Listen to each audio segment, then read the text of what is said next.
Bom, gente, boa noite para quem está aí nos escutando à noite, bom dia para quem está nos escutando de dia e boa tarde para quem estiver nos escutando à tarde também. A gente está começando aqui mais um episódio do nosso podcast Terras Americanas, um oferecimento da Ideal, a Liga de Estudos da América Latina, da Unirio. E hoje a gente está aqui com a professora Maria Helena Capelato. Dê seu oi para todos, professora. Boa tarde, aqui ainda está tarde. Boa tarde a todos, todas que vão nos escutar. Eu agradeço muito essa possibilidade de conversar com vocês, e o Vanderlei já tinha me convidado, eu fiquei muito contente, e vamos ver qual é o produto da nossa conversa, né? Então... Bom dia, boa tarde, boa noite a todos e todas. Já vamos começar, professora. É um prazer enorme estar conversando com a professora Maria Helena Capelato, que poderia dizer que para muitos de nós que estudamos na América Latina, poderia tranquilamente chamá-la madrinha. E quando eu uso a expressão madrinha, tem muito a ver com a terra onde a gente nasceu, né? Porque no interiorzão de São Paulo, assim, tem muito peso a expressão, né? Porque justamente ela foi extremamente pioneira nos estudos latino-americanos aqui no Brasil e ajudou e colabora até hoje para derrubar o que eu costumo chamar de muro de Uruguaiana. Se alguém não sabe, Uruguaiana é a cidade gaúcha que separa da Argentina com Paso de los Libres. Não existe nenhum muro físico em Uruguaiana. Você vai de Uruguaiana para Paso de los Libres na rua, mas há um muro simbólico que nos separa dos outros países da América Latina. Um muro todo ele feito de ignorância, de preconceito, de rejeição. E a professora Maria Helena Capelato, ela faz uns bons buracos nesse muro há muito tempo. Nós vamos conversar um pouco sobre isso. E antes de passar para a professora Maria Helena, vamos falar aqui do nosso querido Tiago, que está aqui também, como sempre, estudante de História da Unirio, aí, graduação, chileno só nos estudos. Fala aí, dá seu hello. Com muito prazer a gente está aqui recebendo a professora, né? Muito obrigado por essa oportunidade, professora, de te entrevistar. E vamos começar a gravar, né? E eu que vos falo aqui sou o Guilherme, mestrando em História pela Unirio, que sempre esqueço de me apresentar logo no início, né?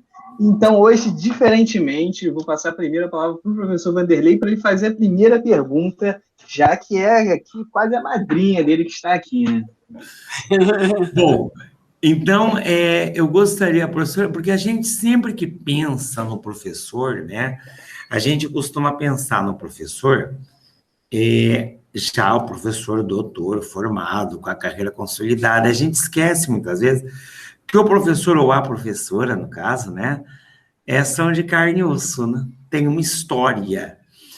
E a professora Maria Helena tem duas coisas que são bastante interessantes, quer dizer, o fato de ter nascido, e isso me puxou muito, quando ela me contou isso, eu falei, caramba, o fato de ter nascido numa cidade pequena, do interior do estado de São Paulo, do extremo oeste do estado, que é perto da minha cidade, né, eu sou de Presidente Prudente, quando eu era criança, ainda era chamada a nossa região de Alta Sorocabana porque é o mais distante do interior da capital, né? Quanto mais longe, Sorocabana era ferrovia. Quanto mais você avançava para o interior, quanto mais longe da capital, você dizia que você estava na Alta Sorocabana. Mas antes da professora fazer o curso de História, ela tem uma experiência que eu acho que não deveríamos não falar dessa experiência, que é ir para Roraima. Bom, hoje ninguém diz assim, acordei de manhã, vou para Roraima. A professora foi a Roraima muito tempo antes da gente de ser assim. Né? Hoje é difícil alguém dizer assim, ninguém diz eu vou para Roraima, né? e a professora foi lá pelos anos 50. Então, eu queria que a professora falasse um pouquinho da sua infância lá em Rancharia, assim, como é que foi, assim, se nesse tempo, assim, da escola, já se interessava por história, e como é que foi essa historinha de morar em Roraima nos anos 50, 60, isso ela vai contar para nós. Bom, vamos começar por Rancharia. Rancharia era uma cidade, agora tem prédios de apartamento muito diferente, né? Pelo próprio nome indica, começou como uma rancharia mesmo, né? Mas quando eu nasci, já era uma cidade mais ou menos civilizada, porque, por exemplo, eu nasci no quarto da minha mãe, porque não tinha maternidade. Então, vocês vejam que eu sou bem antiguinha, né? Então, mas eu vivi em rancharia até 5 anos de idade, depois meus pais mudaram para São Paulo, e aqui permaneci até os dias de hoje. A minha mãe, inclusive, diz que prometeu, ela era católica, que prometeu a Deus que ela dava 10 anos da vida dela para ela mudar para São Paulo, porque ela detestava o interior. Então, embora tenha nascido no interior, ela tinha horror do Rio. Era uma cosmopolita. Bom, mas saindo de rancharia, eu vim para São Paulo e fiz todos os meus estudos em São Paulo, e eu tinha um ideal. Eu tinha viajado, eu tinha 18 anos, meu pai me deu uma viagem para a Europa e Estados Unidos, então eu já conhecia uma parte da Europa e dos Estados Unidos, mas eu não conhecia o Brasil. Eu nunca tinha saído de São Paulo, por incrível que pareça, nem Rio de Janeiro eu conhecia. Aí, então, um dia eu pus o dedo no mapa do Brasil e falei, eu quero conhecer esse país de ponta a ponta. Pus o dedo em Roraima e fui para lá.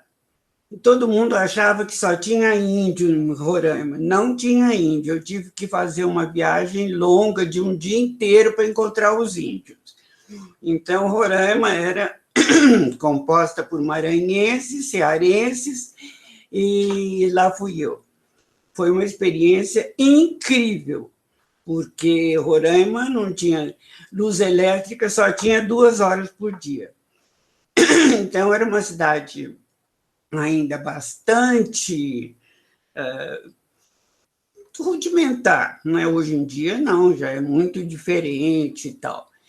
E o que eu ia fazer lá? Né? Eu achei que eu ia para lá para salvar os índios, mas os índios não estavam por lá, era muito longe. Então, eu ia, inclusive, acho que a malária já me matava de cara se eu tivesse ido lá para o lugar dos índios.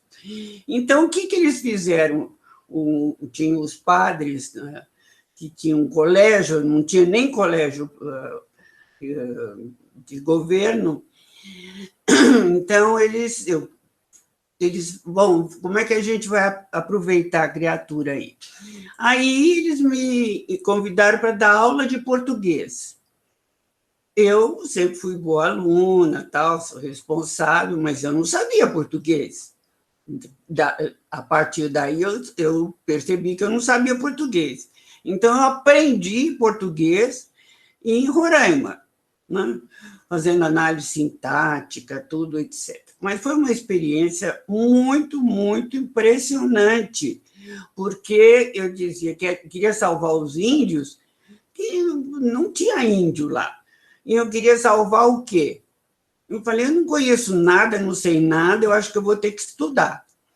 Aí, então, quando eu passei esse ano em Roraima, que eu gostei muitíssimo dessa experiência, e daí eu voltei para São Paulo e resolvi que eu tinha que estudar. Fui fazer o cursinho, e daí, então, resolvi fazer História, porque no cursinho eu tinha professores muito bons de História, e então entrei para a faculdade de História, não me arrependi jamais, porque eu não queria fazer, eu estava em dúvida em ciências sociais ou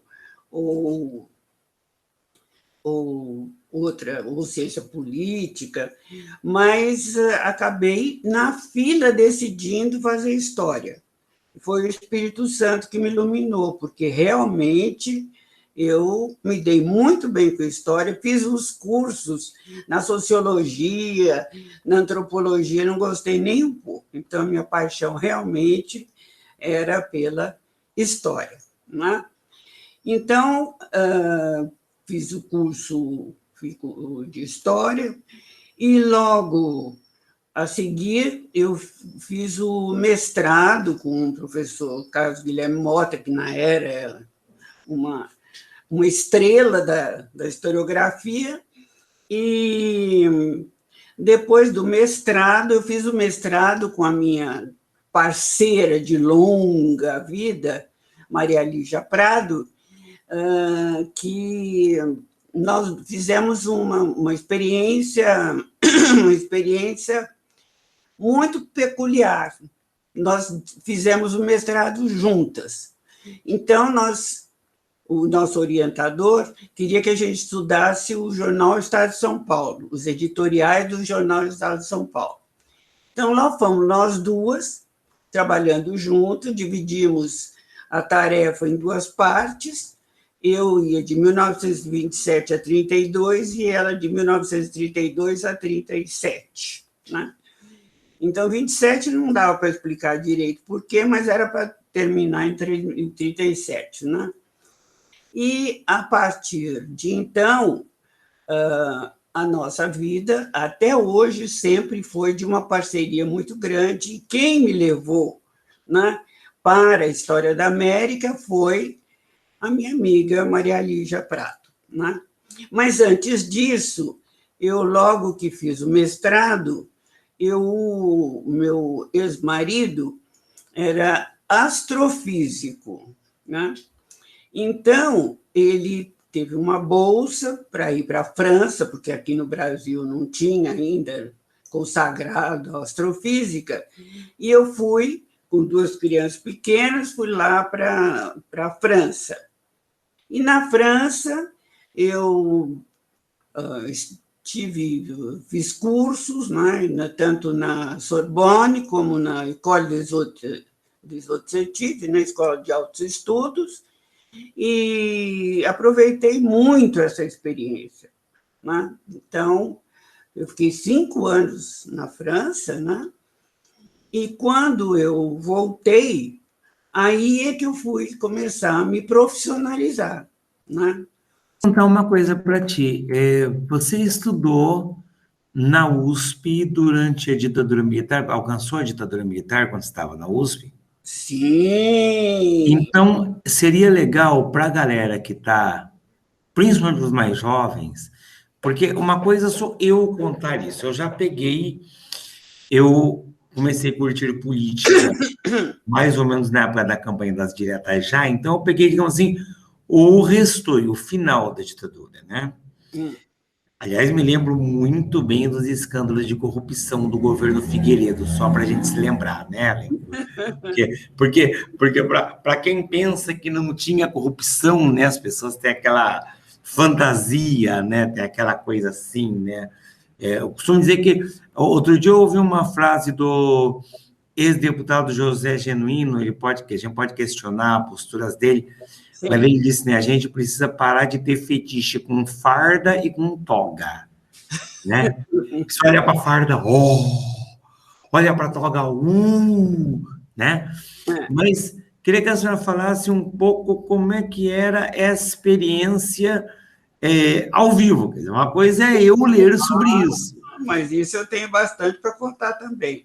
Conta um pouco para nós. Não estava muito no script, não, mas veio à minha mente agora. Então, bom, na faculdade, de ciência, da faculdade da FEFELESH, que a gente chama, Faculdade de Ciência Política, e História, e Ciência Política e Ciências Sociais, e já no cursinho, eu já comecei a perceber o que significava a ditadura. Porque enquanto eu estava em Roraima, eu era absolutamente alienada em termos de política, não sei o quê. Então, no cursinho já fez, para mim uma diferença, né? Eu comecei a entender o mundo e entender o que estava acontecendo, né? E então, quando logo depois eu me casei, eu ainda me casei, estava no primeiro ano de história. E, espera um pouquinho só, eu ia, desculpe.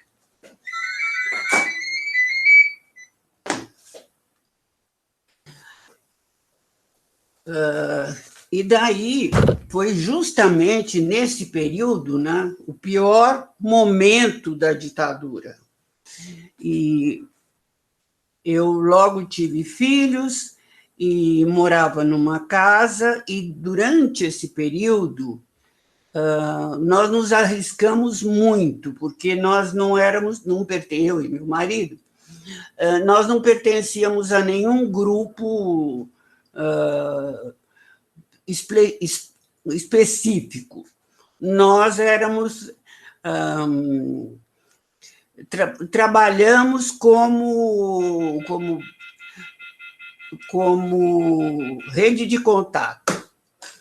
Depois, mais tarde, eu percebi o risco que a gente correu, porque eu tinha 2 crianças pequenas e eles ficavam escondidos, daqueles barra pesada, aqueles que estavam na guerrilha e tal, e eles ficavam na minha casa, clandestinos na minha casa, né?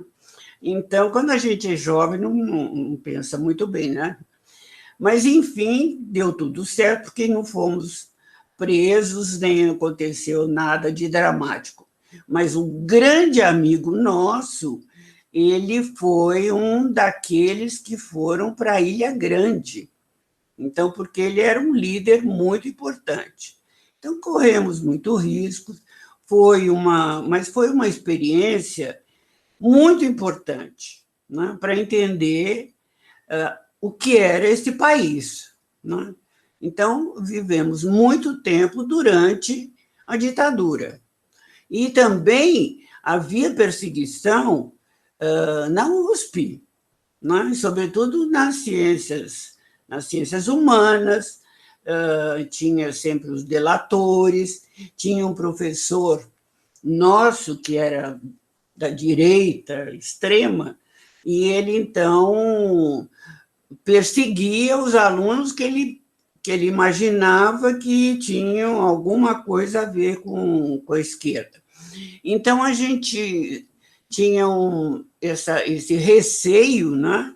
Porque a maioria não era participante, mas as minhas amizades, nós éramos todos muito engajados, né? Tinha uma associação, não sei se vocês têm conhecimento, a ALN, que chamava Aliança Libertadora Nacional. E nós éramos rede de contato da ALN com outras organizações. Só uma observação, a ALN é a organização que ela é liderada por Carlos Marighella. Exatamente. Um líder importante da luta armada contra a ditadura militar. Então, nós éramos rede de contato da ALN. Felizmente, não aconteceu conosco, mas nós éramos um pouco irresponsáveis, né? Porque tem 2 crianças pequenas e fica recebendo gente e fazendo contato com as pessoas. Então, juventude, vocês sabem, né? É meio alienada. A gente era muito engajada, mas alienada com relação ao que estava vivendo, os riscos que nós estávamos vivendo. E logo quando eu terminei a faculdade, aí o meu ex-marido, que foi fazer os estudos na França, porque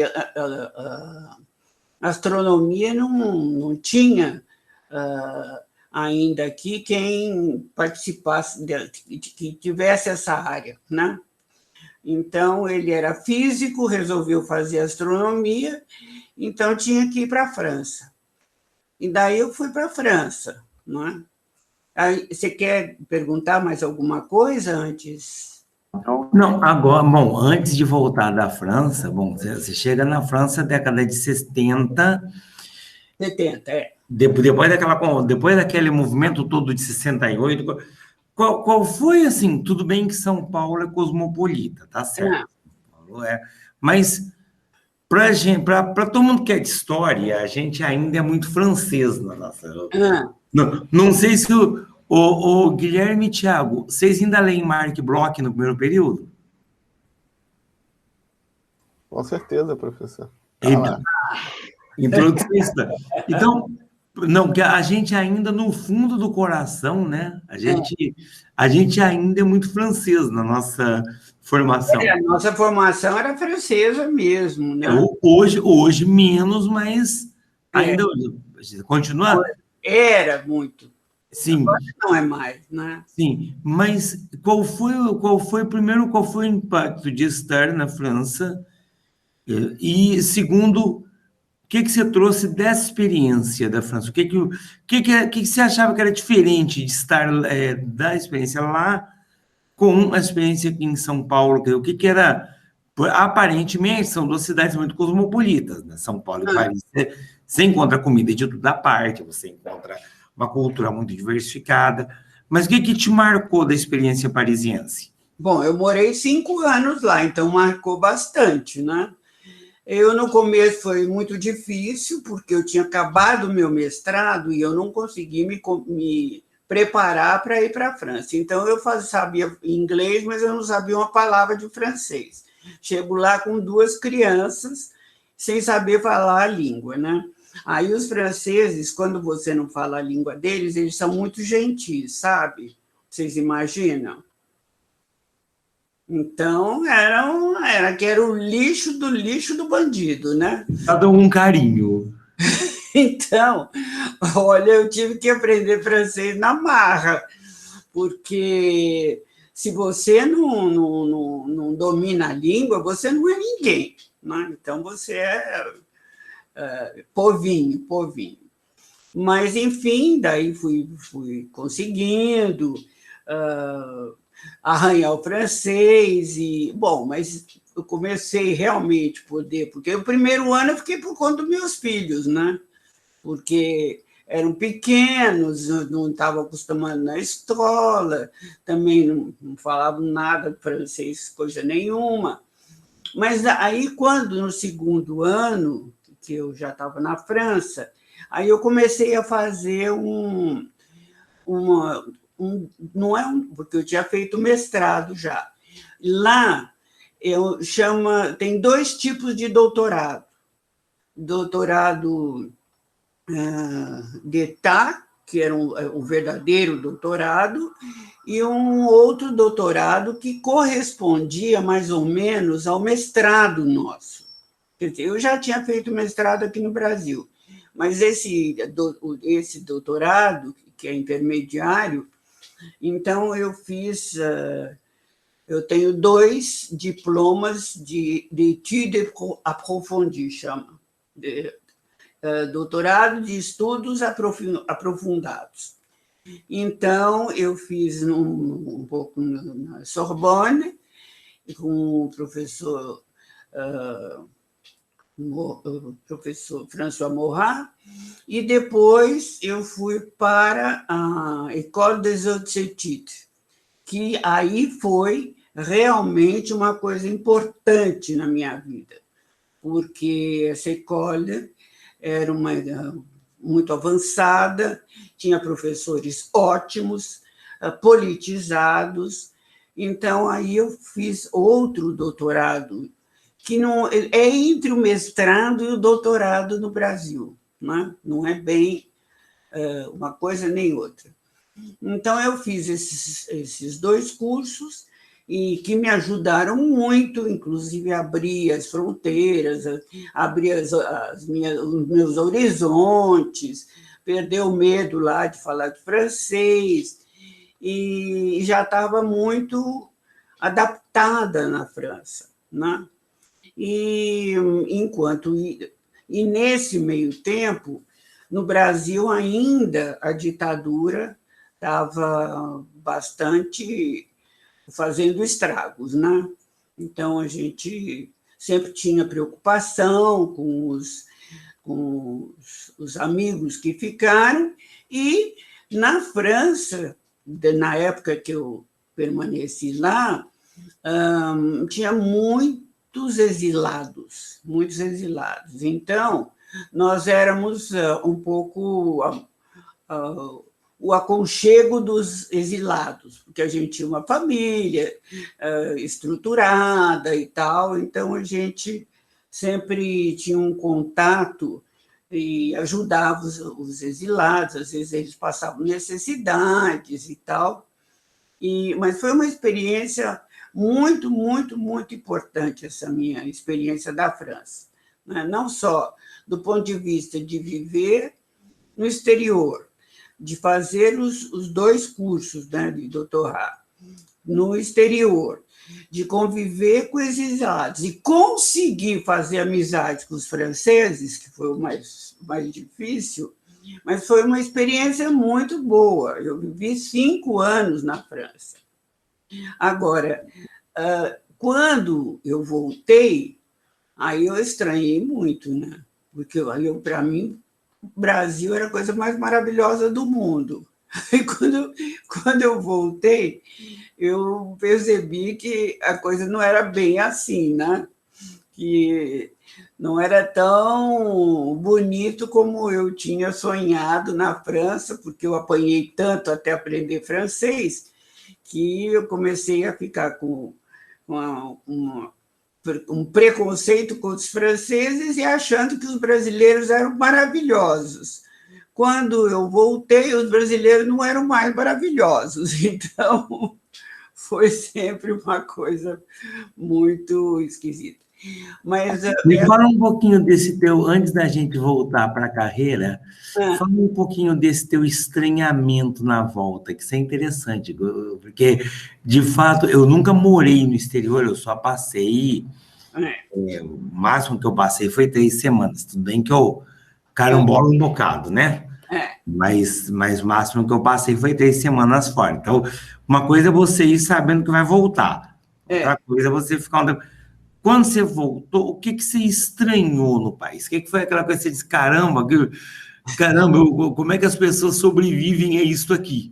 Eu caí do cavalo quando eu voltei, porque como os franceses, eles são, entre aspas, muito estúpidos, né?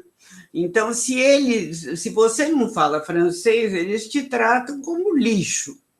Depois eu já falava francês, sabia até o vocabulário de gíria, etc. e tal, não tinha mais sotaque de estrangeiro, então eu já estava adaptada lá. Mas sempre com aquela coisa de o Brasil, e estava sendo o momento da abertura. Então, isso foi importante, né? Porque era um momento muito, muito interessante, muito efervescente. A gente ia para as ruas e ia lá na Praça da Sé, mas nesse momento, ainda que fosse o momento da abertura, eu voltei. Eu não sei dizer para vocês de que maneira eu fiquei decepcionada, né? Porque, na verdade, pensar que o brasileiro era maravilhoso, carinhoso, cordial, eu entrei naquela do cordial, né? Eu ainda não tinha estudado Antônio Cândido para explicar o que significava cordial, mas aí, aos poucos, eu fui desmistificando Então, desmistifiquei os franceses lá, né?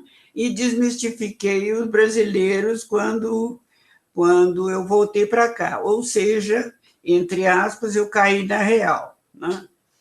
Então, aí, depois que eu voltei, eu comecei a minha carreira profissional, né? Essa questão do cordial que a professora está se referindo o Sérgio Buarque fala disso, né? O homem cordial é aquele que vai pelo coração, né? Aquele que vai. Só que isso tem dois lados. Vai pelo coração, pode ser o sujeito mais derramado do mundo, aquela pessoa que te atende na loja muito bem. Oi, você quer ver essa roupa e tal? Mas também pode ser o sujeito que joga Isabela Nardoni pela janela. Para quem não lembra, aquela criancinha de 5 anos foi morta pelo padrasto pelo pai e pela madrasta em São Paulo. Quer dizer, vai pelo coração, não é uma coisa tão racional. Por isso que a gente, né, a gente pensa só de um lado, né? Agora, pensando na carreira, como é que surgiu a América Latina? Você tinha contato com exilados dos outros países latino-americanos? Não, mas não tinha na França não tinha nada a ver com a América Latina. Embora eu fiz o curso com o professor Morro, que era especialista em história da América Latina, do Brasil, sobretudo, né? Mas eu não tinha muito contato com latino-americanos, não, porque, inclusive, naquela época, tinha exilados brasileiros, chilenos, argentinos, tinha exilados de tudo quanto era lugar da América Latina, né? E na França era uma coisa. Agora, quando eu voltei para o Brasil, para São Paulo, né? Também eu tinha feito uma fantasia com relação aos brasileiros, né? Bom, eu morava em São Paulo, em São Paulo. Aí chega aqui, a gente cai na real de novo, né? Então você cai na real na França, depois você cai na real do Brasil, porque os meus filhos eles tiveram uma adaptação muito difícil, porque eles diziam que iam para a escola e que a escola era uma bagunça, porque eles lá tem a disciplina, lá eles não brincam em serviço, não, né?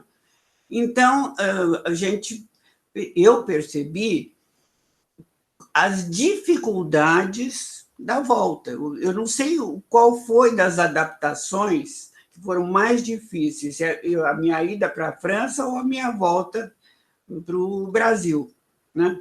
Porque, primeiro, todos os meus colegas de faculdade já estavam em postos importantes, cada um numa faculdade, né? E a minha grande amiga, Maria Lígia Prado, ela até já estava contratada como professora da USP, né? E eu cheguei aqui e tinha que começar do zero, né? Então, eu fui dar aula num colégio que tem muita fama, um bom colégio, e eu fui dar aula no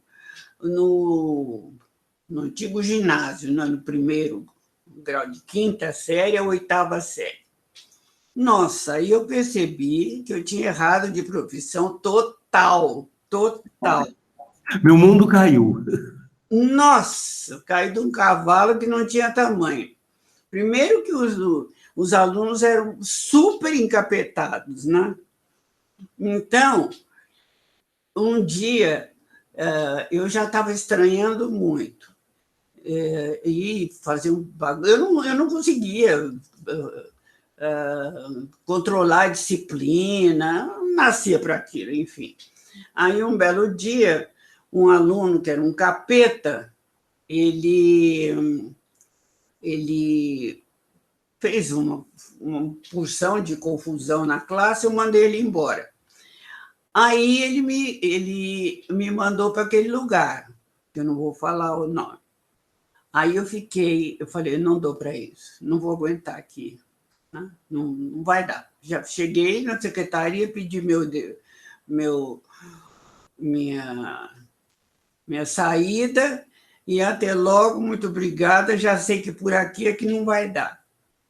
Depois eu fui comecei numa faculdade de São José dos Campos. Aí eu já comecei a gostar. E eu dava aula também numa faculdade que era no Ipiranga. E de lá eu gostava também, ou seja, com os adultos, aí eu comecei a engrenar. Né? Ipiranga é um bairro de São Paulo, tá, gente? Só para localizar. Desculpe. E então, a partir desse... E a Maria Lígia, minha grande amiga, já estava na USP, né? Mas eu fui, depois que eu já percebi completamente que para adolescente jamais, em tempo algum, então eu fui dar aula em São José dos Campos, lá eu já gostei, porque eram adultos, e nesse meio tempo abriu uma vaga para concurso de História da América. E a minha amiga Maria Lígia, com quem eu fiz a tese, o mestrado, né, com o mesmo tema, né, e juntas, e aí, então, eu estava dando aula na Unicamp. Eu fui dar aula na Unicamp, na Faculdade de Educação. E imagina que eu tinha a honra de, no meu departamento, tinha o professor, meu Deus, como é que Paulo Freire. O Paulo Freire era meu colega, olha só, não era pouca porcaria, não. Então, e a gente respeitava muito Paulo Freire, né?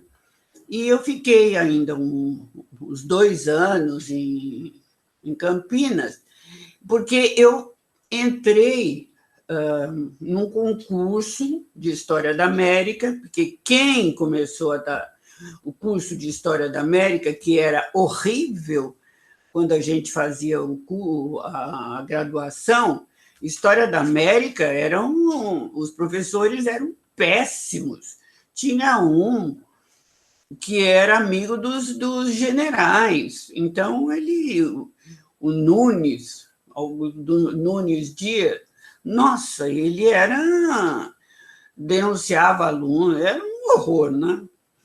Então, mas aí eu estava na Unicamp, num departamento, junto com o Paulo Freire. Mas aí eu fiz o concurso para a História da América e passei. Mas eu comecei a dar em turno completo. Eu dava tempo parcial. Não, espera um pouquinho. Tempo parcial na Unicamp, na Faculdade de Educação, e aqui no Departamento de História, eu dava aula de História da América. Eu entrei no concurso aí junto com a minha amiga, que já estava no concurso, né? Mas não foi ela que foi da banca, não. E aí, então, eu passei 2 anos num dilema terrível. Por quê?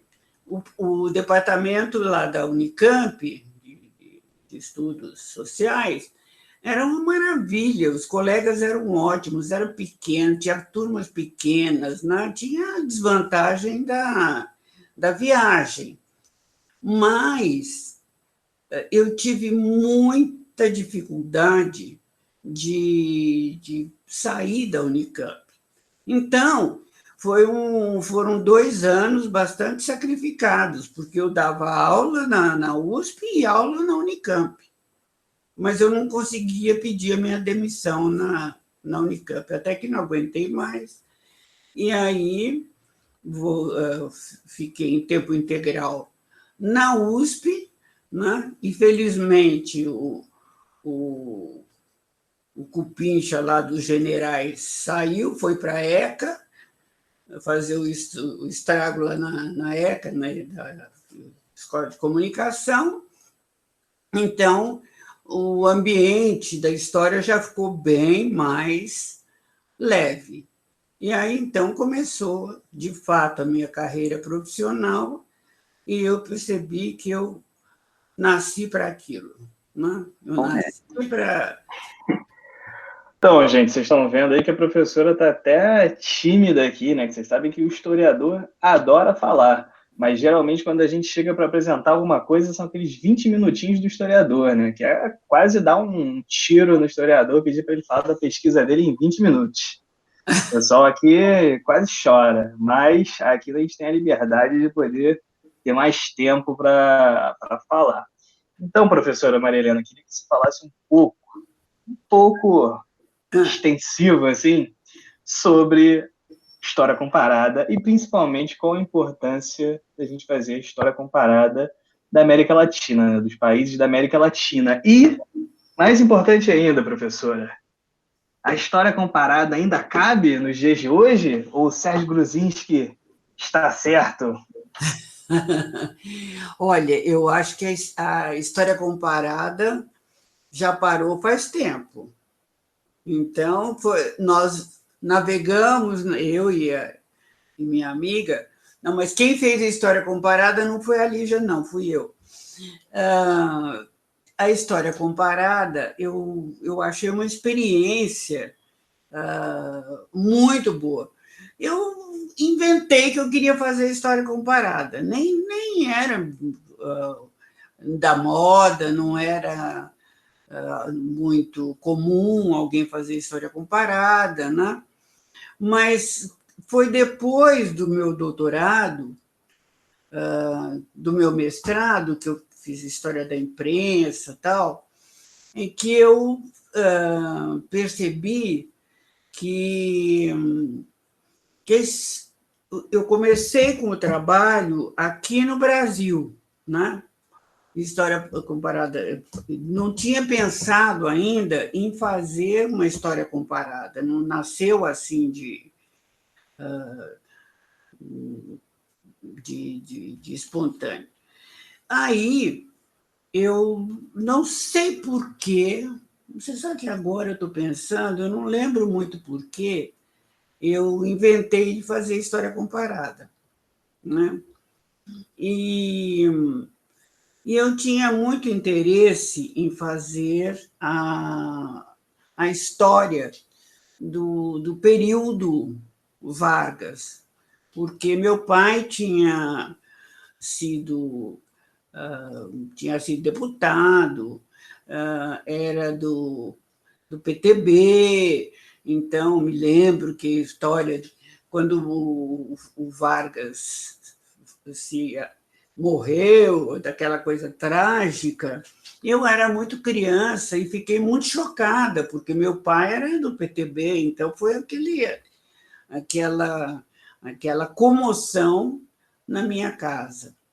Aí, então, eu comecei a ter interesse, depois de ter feito com a Lígia, junto o mestrado, como a questão da imprensa, aí, no doutorado, eu resolvi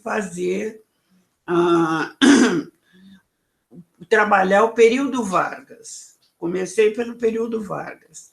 E aí, não me lembro exatamente por quê, eu resolvi comparar o Vargas com o Perón. Né? Então, eu fui fazer fui para a Argentina para fazer uma pesquisa preliminar, para ver se dava certo ou não dava certo. Na Argentina, vocês não sei agora como é que é, mas vocês podem acreditar. Lá não tinha, mas era daquelas fases que a Argentina está péssima, lá no fundo, né? E então eu ia para a biblioteca, não tinha as coisas, ia para o arquivo, não tinha as coisas, e não sei o quê, não sei o quê. Mas olha o destino, né? Quando é que baixa. Eu tinha levado umas cartas, uma correspondência, não sei mais o quê, para uma moça que morava na Argentina. Uma amiga minha pediu para eu entrar em contato com essa moça para ela para entregar uma encomenda. E aí, conversa vai, conversa vem e tal. E eu descobri, ela me contou que ela tinha uma quantidade enorme de documentação da época do Perón. Olha só. Então, porque as bibliotecas, os arquivos na Argentina, naquela época, olha, a Argentina era um país, estava tão mal, que se você comprasse um presente, não tinha papel de presente para embrulhar. Então, era uma calamidade. E aí, então, essa moça, ela tinha uma biblioteca imensa do Perón. Então, e ela abriu para mim a biblioteca dos documentos que ela tinha do Perón, e daí tinha um xerox em frente, e eu xeroquei todo aquele material. Foi daí que surgiu verdadeiramente a ideia de comparar o varguismo com o peronismo. Porque se essa moça não tivesse entrado no meu caminho por acaso, eu não ia encontrar nada nos arquivos, porque estava tudo despedaçado, os arquivos não abriam direito, a biblioteca era uma bagunça, então eu estava desistindo quase, né, de fazer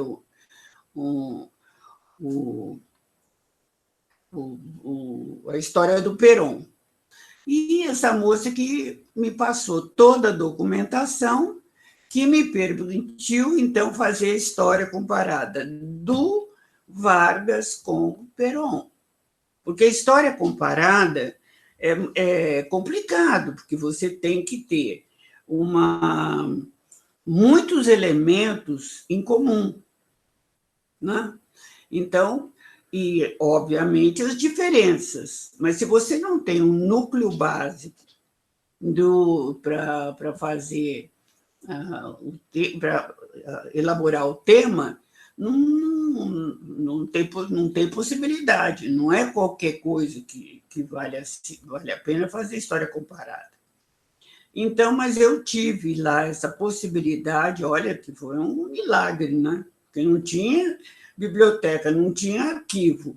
E essa moça que tinha todo esse material e passou para mim, então me permitiu fazer a comparação quando eu voltei do Brasil. Aí tinha uma documentação imensa no CPDOC do Rio de Janeiro, e ali eu nadei de braçada, né? Então, foi essa possibilidade. Mas a história comparada é complicado, você tem que ver realmente se você tem um material que seja compatível para fazer a história comparada, né? Então, é interessante. Bom, então agora eu tenho que agradecer a essa moça, porque... Foi ela, que ela não tinha nada a ver com história, né? Por que eu estou dizendo isso? A família dela era peronista. Ah, tinha bom gosto, Cartinha. Mas por que eu estou dizendo isso? Porque o que me inspirou muito para fazer o meu trabalho, porque o mestrado eu fiz só Vargas, né? Questão agrária no período varguista. Então. E o que me inspirou para tentar fazer, comparando varguismo e peronismo, foi o teu trabalho. Viu? Então, se a Madalena Capelato pode... Habilidades. Eu vou lá. Agora, de fato, eu tive mais sorte, porque quando eu cheguei lá em 2003, apesar de que a Argentina, quando eu cheguei lá, estava... A professora está falando da crise do governo Menem. Eu estava lá em 2003, o Kirchner não tinha sido eleito ainda. Uma coisa que me espantou muito na Argentina foi, quando botei o pé em Buenos Aires, um metrô com banco estofado e, ao mesmo tempo, você pisar em buraco na frente do Congresso Nacional. Duas coisas assim, eu falei, como assim? Não orna, como diz no interior de São Paulo, não combina, né?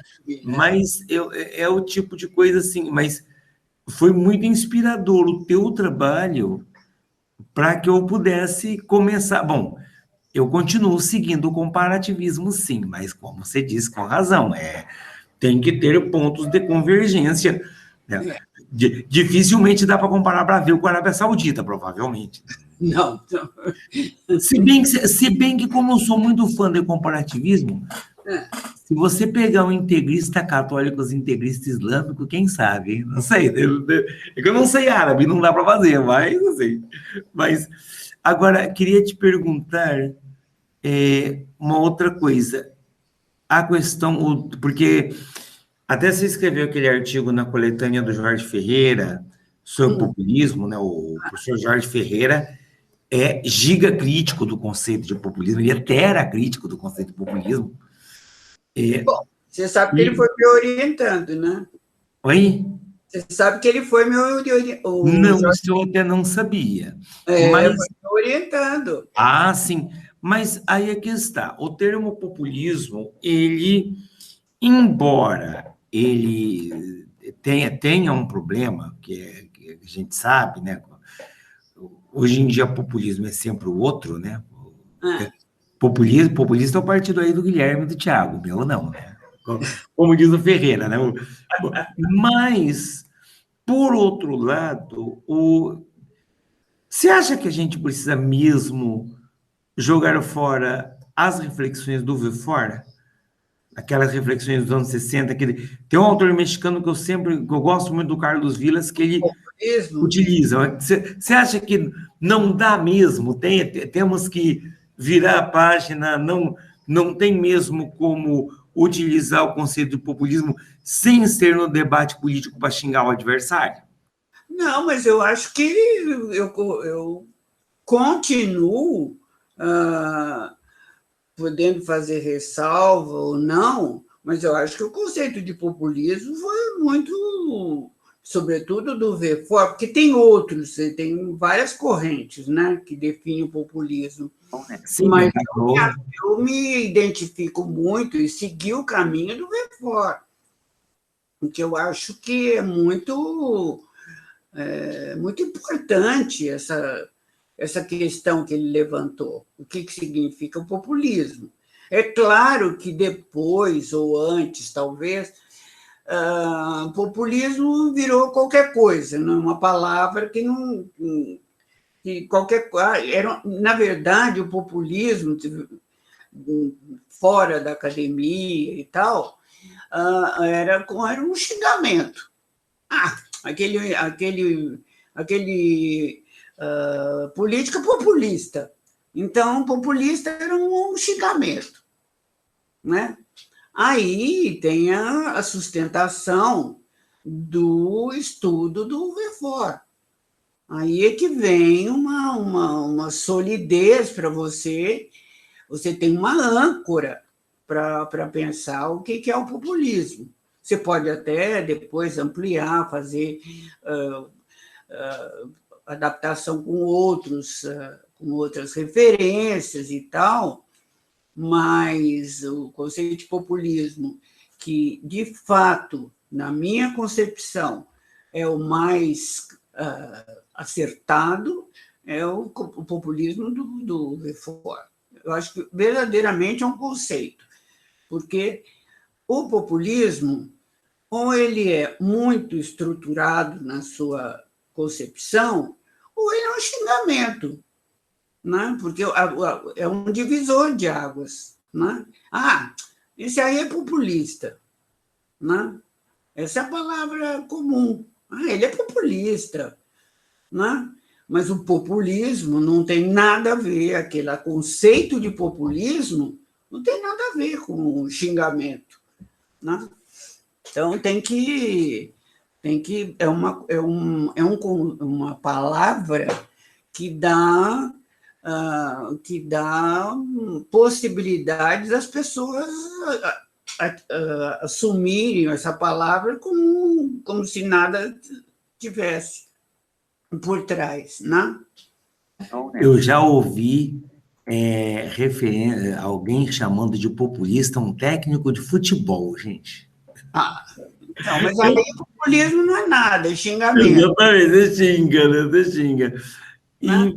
E já mais ou menos caminhando, pelo menos do meu ponto de vista para o final, se me quiserem perguntar mais também pode, não tem problema, mas mais ou menos para o final, assim, para os jovens que estão começando agora, para o historiador brasileiro que está começando, o que a senhora diria para ele? Porque vamos supor que eu tivesse 20 anos de idade, estivesse entrando na faculdade agora, eu perguntasse para ti, por que é importante estudar, por que eu deveria estudar História da América? Bom, aqui eu sou a defensora, né? Então, quem estuda a história... Eu também. Nós dois estamos nadando de braçada, né? Então, mas a História da América, na verdade, quando nós fizemos a faculdade, eu e a minha companheira, dos tempos longínquos até agora, nós, naquela época, História da América, na graduação, era um lixo, entendeu? Porque tinha o professor Nunes Dias, que era o tal do defensor da ditadura. Então, você imagina o horror que a gente tinha de História da América.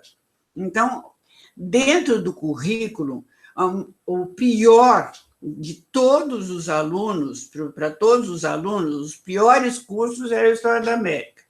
Então, tinha um preconceito contra a História da América, né? E depois que eu fui para a França, a Maria Lígia fez um concurso para a História da América, entendeu? E ela conseguiu, o pior dele já tinha saído do departamento de História, ele foi para a comunicação, graças a Deus, porque ele era amigo dos militares, o professor que dava aula de História da América, ele era amigo dos militares. Então, você imagina se a gente podia gostar de História da América, né? E, aliás, tinha essa coisa, né, de chamar a gente para fazer perguntas capciosas para a gente cair na peneira dele. Bom, mas então, os professores de História da América eram péssimos. Então, a História da América, para todos os alunos da minha geração, era assim, o fim do mundo, né? Mas teve o concurso, a Lígia prestou o concurso e enfrentou as férias, né? Então, ela é danada, viu? Porque ela aguentar aquilo não foi fácil, não. E quando eu voltei da França, primeiro eu fui para a Unicamp, mas daí abriu um concurso de História da América. E ela insistiu muito para eu fazer o concurso de História da América. Obviamente, não estava na banca, né, do concurso, e eu fiz o concurso e passei. Aí eu desisti da Unicamp e vim assumir História da América, né? Mas aí eu já tinha um terreno bem melhor, né? Porque ela já tinha se firmado nesse campo, e quem construiu verdadeiramente História da América no departamento de História foi a Lígia, né? Foi ela que abriu, não tinha...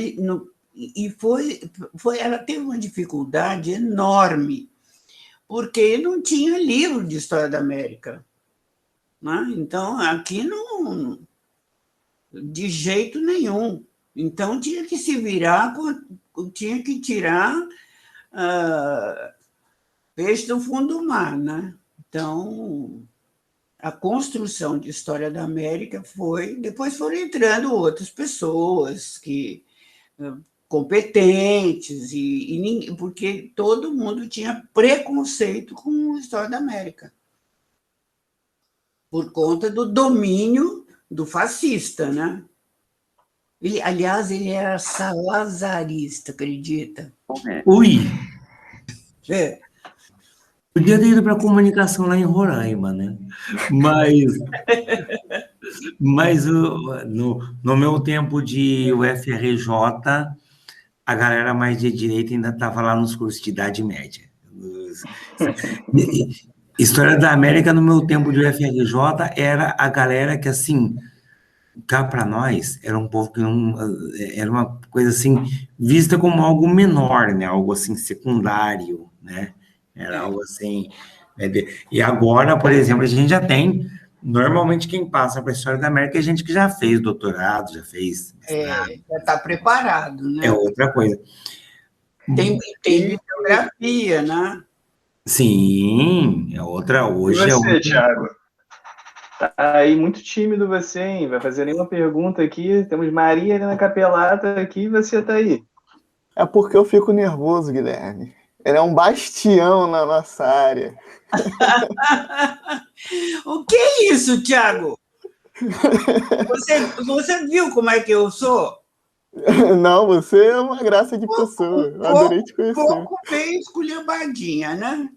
Não. Fala dele, não mede as palavras, não sai muito da linha, mas não fala uma bobagem também, né? Às vezes os alunos morriam de rir, porque eu saía daquela zona de clausura não pode falar bobagem, né? Mas eu falava, eles morriam de rir. Não, Eu queria fazer uma pergunta mais sobre uma relação que a história comparada está tendo com alguns tipos de história que estão em alta. Por exemplo, a história transnacional, né, e internacionalista. E eu queria saber se você acha que isso pode fazer com que o método de história comparada volte a ficar em alta. Não escutei a última frase que você falou. Não, e eu queria saber se esses novos tipos de história, se você acha que pode fazer com que esse método de história comparada volte a ficar em alta. Se está em alta. Mas, olha, a história comparada, eu acho que teve uma época depois, porque a historiografia ela vai se modificando, né? Não estou dizendo que é aperfeiçoando, mas ela vai se modificando. E depois de um certo momento em que a história comparada teve o seu lugar, sobretudo o Verfort também ajudou bastante, né? Mas logo em seguida veio o conceito de história transnacional, entende? Então, é um conceito que é mais complicado, mais complexo, né? Então, a história comparada, ela hoje em dia, ela não é assim tão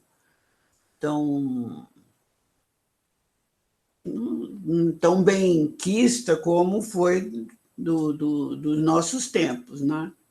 Porque a história... eu não me lembro se as pessoas fora dos nossos orientandos, se a história orientando meus e da Lígia, que muitos fizeram história comparada, não porque a gente obrigava, é porque eles queriam, mas passou o conceito de história comparada, ele foi deixando de lado e tinha histórias conectadas, né? Que é um outro conceito. E depois tem a transnacional. Então, são essas modas, né? Que evoluem, depois elas caem em desuso, né? A história também tem os seus momentos né? Os conceitos passam pela história, né? Década de 70, por exemplo, o peso todo é história econômica, né? Quando eu cheguei no FRJ em 94, eu não aguentava ouvir falar em cultura, porque tudo era discurso, né? O Foucault estava muito na moda naquele momento, né? Então, tudo, quando eu cheguei no meio da década de 90, tudo era discurso. E eu me lembro que um dia eu estava com o Chico Carlos, e eu chegou com o professor Francisco Carlos Teixeira, né? O Chico Carlos. Agora ele está em Juiz de Fora, inclusive. Ele trabalha em Juiz de Fora. E justamente ele criou o programa de história comparada que tem no FRJ, naquela época, né? Um pouquinho. Sim. E eu me lembro que eu disse para ele assim, não, vou estudar o discurso varguista. E não, Vanderlei, você vai estudar o projeto varguista para o campo, ou pelo menos vai ver se Vargas tem projeto. Claro que você vai estudar o discurso, lógico. Mas por que eu disse que eu ia estudar o discurso? Porque tudo é discurso. Tudo é discurso. Tudo é discurso. Tudo era aquela coisa tinham derrubado o Muro de Berlim, ainda bem, eu não sou viúvo do Muro de Berlim, quem me conhece sabe disso, né? Derrubaram o Muro de Berlim, mas em cima disso se quis jogar tudo que o marxismo tinha produzido fora e supervalorizar uma visão apenas culturalista, né? Como se não tivesse determinados outros pontos, né? Então, realmente tem esse detalhe, tem essas questões, você está falando das modas intelectuais, né? Que isso é muito forte, né? Isso é muito... Não, quando você vê o horror na internet, você vê que eu até faço questão de assistir certas coisas, às vezes eu não tenho coragem, né? Tipo, para ver o paralelo, às vezes eu tenho um certo pânico, mas são coisas que vão circulando, né? A gente tem que estar atento, inclusive, a isso. Essas mudanças. Mas depois da história comparada, teve história conectada e depois a história transnacional. É importante. Né? A professora Maria Lígia que coloca aí a história conectada muito mais dentro de uma história comparada do que como algo diferente, né? Sabe como é que é, né, professor? Às vezes aparece um historiador francês que quer inventar a roda de novo, aí coloca um nome diferente em algo que é parecido assim, né? Para você que está estudando a Amazônia, não muda muito, Guilherme, que você estuda a Amazônia peruana e brasileira, você pode fazer conectada mesmo, se você encontrar as conexões, que o Guilherme é meu primeiro orientando formado nesse grupo de pesquisa que está começando o mestrado, professor. E ele faz cotejando as Amazônias brasileira e peruana, questões de mineração, movimentos ambientalistas, essa coisa toda. Mas eu acho que a história transnacional eu não trabalho com esse conceito, mas eu acho bastante interessante. Tem trabalhos, por exemplo, a Mariane Junqueira, né? Tem trabalhos bem instigantes, né? Mas eu parei na história comparada, né? Sim, a história transnacional para a América Latina também é bem importante. E que cabe muito bem, né, também. Sim. Não, para a história da América Latina é fundamental, porque senão você vai estudar o quê? A história da Venezuela, a história do Chile, a história... É pouco, né? Eu acho que quando nós aqui, nós precisamos, de história da América, você tem que fazer uma relação com outros países, de outras sociedades, outros países da América, né? Porque senão fica muito empobrecido. Eu acho que a história comparada, eu acho que ela é bem mais interessante, né? E transnacional é difícil. Não é qualquer tema são temas muito restritos, né? História intelectual, né? Agora, o legal de você fazer história comparada é o seguinte, é muito legal porque você mostra que o Brasil faz parte da América Latina, né? Que é uma coisa que brasileiro sempre se esquece. Agora, você tem que pensar que a história comparada na América Latina ela tem que ter uma correlação bastante importante. Porque, por exemplo, Vargas e Perón é perfeito. Vargas e Perón, por quê? Porque é da mesma, uma política bastante similar e da mesma época. Então, você tem uns pilares mais sólidos, porque história comparada, você tem que também ter esse pilar mais sólido. E a transnacional, você fica... É um conceito muito interessante, mas eu acho difícil de você trabalhar com ele, né? Os temas são muito limitados para você fazer a história transacional. Funciona bem para a história das ideias, né, professora? Eu gosto das ideias, né? História intelectual, aí funciona bem. Você pegar a circulação dos intelectuais, né, isso aí, isso tranquilo. Isso funciona. Bom, gente, depois dessa quase um super debate aqui sobre história comparada, você que está aí se preparando para a pós-graduação, já dá para, como? Escolher se vai fazer ou não, se vai cair na história comparada ou não. Queria, já que o professor Vanderlei e o Thiago já começaram agradecendo, então eu termino agradecendo a presença da professora aqui com a gente, como sempre ajudando aí a gente a expandir um pouco mais o conhecimento da história da América Latina para o público. Quero passar o tchau, né, para o Thiago, que o Thiago tem uma pergunta clássica, né, antes de terminar, que ele sempre faz. Ô, Thiago, agora cuidado, hein? Eu vou ficar falando aqui meia hora. Não, professor, fica tranquilo. Eu queria saber se você pode passar a recomendação de leitura para a gente, né? Ou de qualquer outra coisa que a senhora ache relevante. Olha, mas que essa pergunta é difícil, viu? Essa pergunta é muito, muito difícil. Bom, eu acho que uma leitura geral são sempre os clássicos, né? Então, de cada época, os clássicos que ajudam sempre a formular maneiras diferentes de você interpretar a história, de você estar analisando a partir de determinados conceitos, né?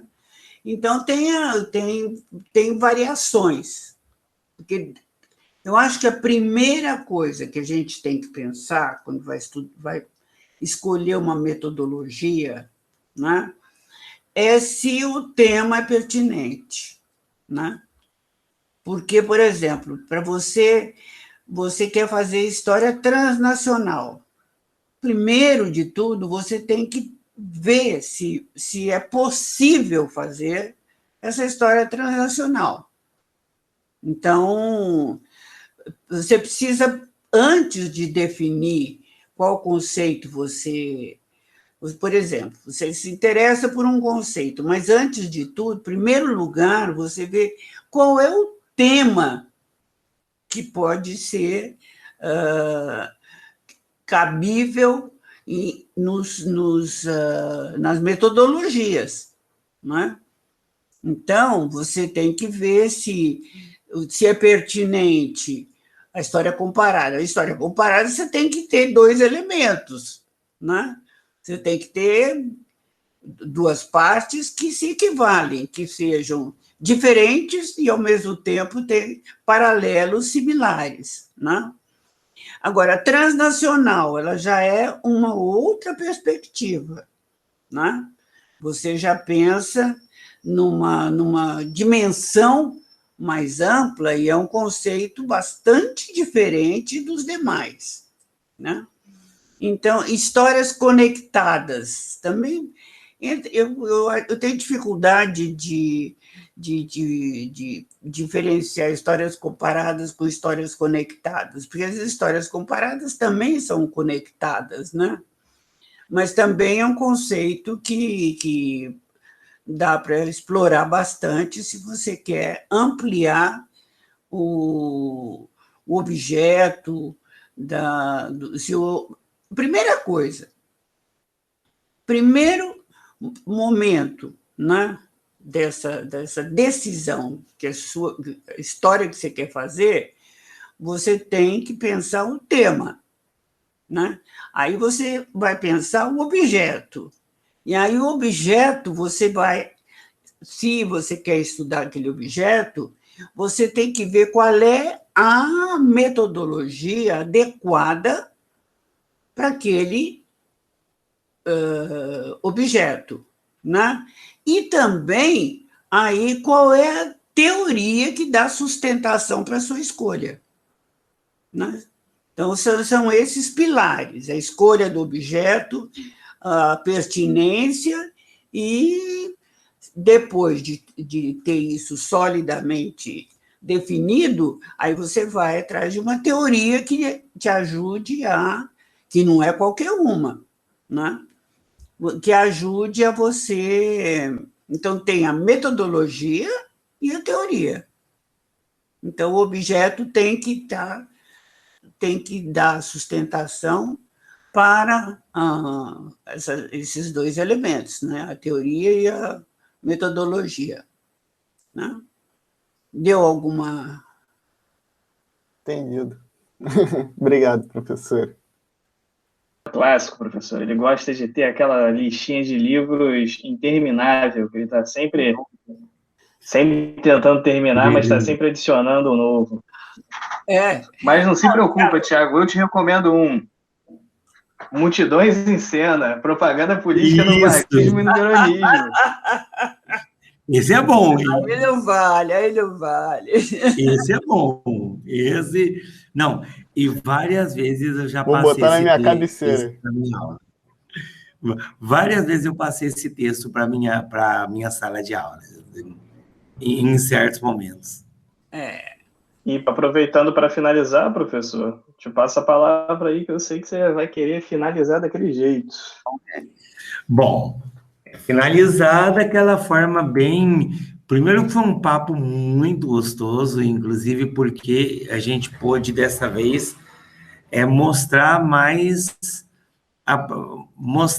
uma coisa que a gente, às vezes, esquece um pouco, né? Que é mostrar uma pessoa de carne e osso, né?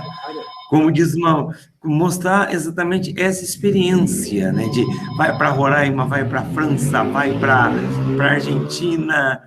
Isso é muito importante. Você poder mostrar aqui mais do que a profissional. Claro que a profissional é sempre muito importante, é para isso que a gente conversa, né? Traz professores de História da América. Mas então a questão do... Então, foi muito legal. Até o Tiago está me lembrando a questão do arquivo, né? Mas a senhora mesmo na sua fala disse que na época que pesquisou na Argentina, os arquivos estavam caóticos, né? Os arquivos. Não existia, né? Não existia. Não, eu já me dei melhor nesse sentido. Mas foi muito prazeroso para mim, não apenas pelos nossos encontros nas Amplaques da vida, Ampus da vida, né, todas as nossas caminhadas, mas porque, para mim, foi sempre uma referência ler teus trabalhos. Ai, que bom.